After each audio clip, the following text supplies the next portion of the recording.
సేమియా ఉప్మా తయారు చేసే విధానం. ఫస్ట్‌గా స్టవ్ ఆన్ చేసి అందులో ఆయిల్ వేయాలి. ఆయిల్ వేడెక్కిన తర్వాత ఆయిల్ వేడెక్కిన తర్వాత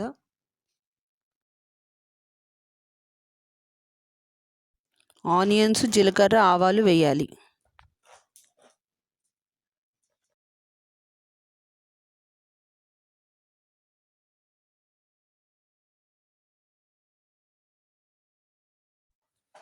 రెండు నిమిషాలు ఆనియన్స్ ఫ్రై అయిన తర్వాత టమాటో కూడా వేసి మొత్తం అన్నీ ఫ్రై అయిన తర్వాత వాటర్ 1½ జగ్ ఆఫ్ వాటర్ వేయాలి.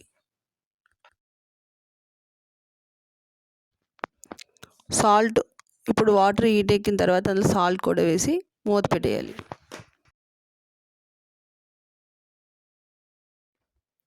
ఇప్పుడు వాటర్ బాయిల్ అయ్యే వరకు ఉంచాలి.